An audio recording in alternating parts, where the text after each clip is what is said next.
Hotel থেকে বের হলে বাইরে অনেক সুন্দর সুন্দর রিসোর্ট দেখা যাচ্ছে। তো আজকে আমরা বাংলাদেশের প্রথম live fish aquarium radiant fish ওয়ার্ল্ডের দিকে যাব এবং এটা আজকে আমরা সারাদিনে এক্সপ্লোর করব। তো এখন যাচ্ছি হোটেল থেকে ঠিক রেডিয়েন্ট ফিশ ওয়ার্ল্ডের দিকে। যখন আমরা যাচ্ছি তখন অনেক সুন্দর সুন্দর রিসোর্ট দেখা যাচ্ছিল। আপনারা যদি কক্সবাজার বেড়াতে আসেন আপনারা খোঁজ খবর নিয়ে আসবেন কোন হোটেলটা সুন্দর, আশেপাশের রিসোর্টগুলো কীরকম, এটা আপনারা অবশ্যই খোঁজ খবর নিয়ে আসবেন। এবং এখন আমরা যাচ্ছি এই লাইভ ফিশ অ্যাকোয়ারিয়াম দেখতে এবং এই সাইডটা সবচেয়ে বেশি সুন্দর। যতগুলো জায়গা আমরা এক্সপ্লোর করেছি হিমছড়ি থেকেও বলবো যে এই সাইডটা বেশি সুন্দর।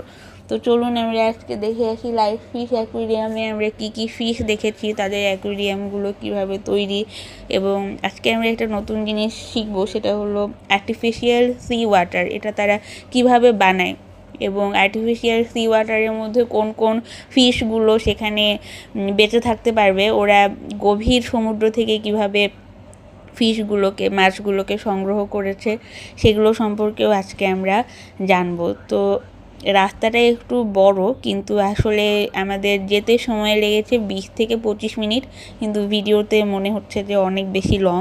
আসলে এত বেশি লং না, আমরা চলেই এসেছি। এই আরেকটু কিছুক্ষণ পরে আপনারা রেডিয়েন্ট ফিশ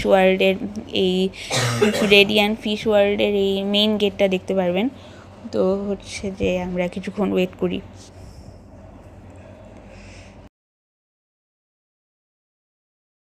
এখন আমরা যাচ্ছি রেডিয়েন্ট ফিশ ওয়ার্ল্ডের ভিতরে। এখানে আমরা অনেক রকমের মাছ দেখতে পারবো, বিভিন্ন রকম সামুদ্রিক মাছ, আবার নদীর মাছও দেখতে পারবো, বিভিন্ন রকম কাঁকড়া দেখতে পারবো, চিংড়ি দেখতে পারবো, ঘোস্ট ফিশ দেখতে পারবো এবং সব দেখতে পারবো। এবং এগুলো দেখতে দেখতে এই সময় কিভাবে পার হয়ে যাবে বুঝতেই পারা যাবে না। তো এখানে আমরা একরকম ফিশ দেখছি, এটা একদম এন্ট্রির দিকে।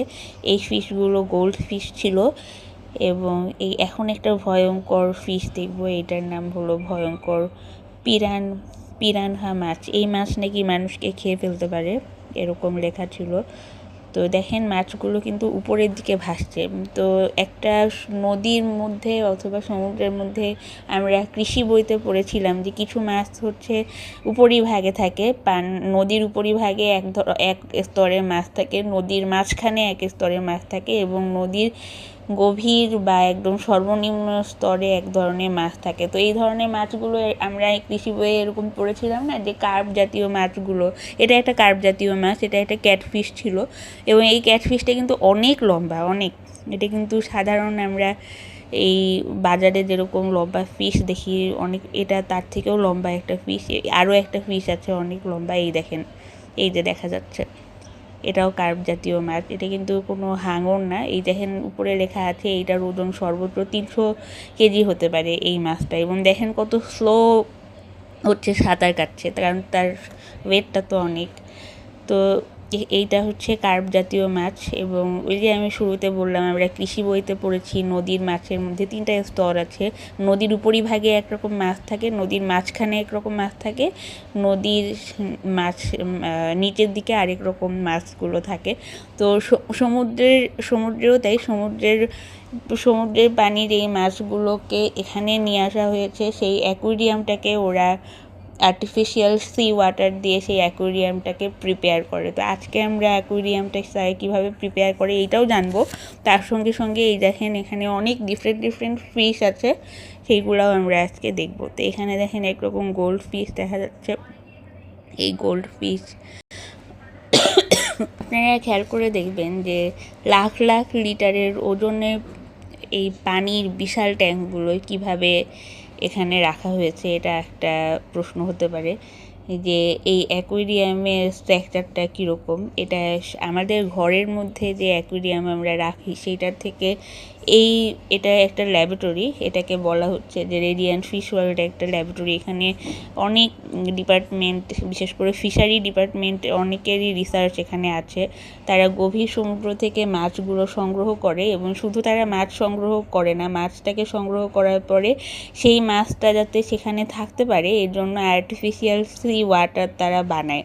শুধু আর্টিফিশিয়াল সি ওয়াটার তারা বানালো, কিন্তু একটা অ্যাকুয়ারিয়াম তো দরকার। এই ওরকম অ্যাকুয়ারিয়াম না হলে কিন্তু এই মাছগুলো তো বাঁচবে না। এবং এটাকে বলা হচ্ছে যে একটা সাধারণ কাচের থেকে প্রায় 17 গুণ বেশি শক্তিশালী এই অ্যাকুয়ারিয়ামের গ্লাসগুলো। এবং এইগুলোর মধ্যে পানির যে প্রেশারটা থাকে, হাইড্রোস্ট্যাটিক প্রেশার এটাকে বলা হয়, এই প্রেশারটাও সাধারণ অ্যাকুয়ারিয়ামের থেকেও পানির প্রেশারটা সবচেয়ে বেশি। তো এই জন্য মাছগুলো ওইখানে থাকতে পারে এবং এই পুরো জায়গায় মাছের যে ইকোসিস্টেমটা সেটা যেন নষ্ট না হয়ে যায়। মাছের ইকোসিস্টেম যদি নষ্ট হয়ে যায়, মাছ তো এই অ্যাকুয়ারিয়ামের মধ্যে খুব বেশি দিন বেঁচে থাকতে পারবে না। তো তারা এই জন্যই এখানে এটা নিয়ে সবচেয়ে বেশি রিসার্চ করে। আপনারা খেয়াল করে দেখবেন যে পাথরগুলো দেখা যাচ্ছে, এই পাথরগুলো তারা বিভিন্ন জায়গা থেকে সোর্স করে নিয়ে আসছে, এই যে অ্যাকুয়ারিয়ামের মধ্যে পাথরগুলো। এবং একটা জিনিস খেয়াল করে দেখবেন, এখানে সামুদ্রিক শৈবাল আছে, সেই সামুদ্রিক শৈবালটাও কিন্তু সামুদ্রিক শৈবালের মধ্যেও দেখবেন যে মাছের আপনাদের সামুদ্রিক শৈবালটা দেখতে সবুজ, কিন্তু পাথরটা দেখবেন যে অন্য অ্যাকুয়ারিয়ামের থেকে ওই পাথরগুলো দেখবেন যে একটু সাদা ধরনের। এই দেখেন, এই মাছটাও দেখেন, এখানকার পাথরটা কিন্তু একদম সাদা। কিছু মাছের পাথর দেখবেন অ্যাকুয়ারিয়ামের মধ্যে বিভিন্ন কালার আছে। এটা ঘোস্ট ফিশ, এটা দেখাই যাচ্ছে না অলমোস্ট, প্রায় একটু খেয়াল করে দেখলে দেখতে পারবেন যে এটা দেখা যাবে। এবং এটাও একরকম গোল্ড ফিশ। এই গোল্ড ফিশ এইটাও কিন্তু একটু কম দেখা যাচ্ছে এটা। এবং এখানে অনেক রকম মাছ আছে। এটা বড় গোল্ড ফিশ।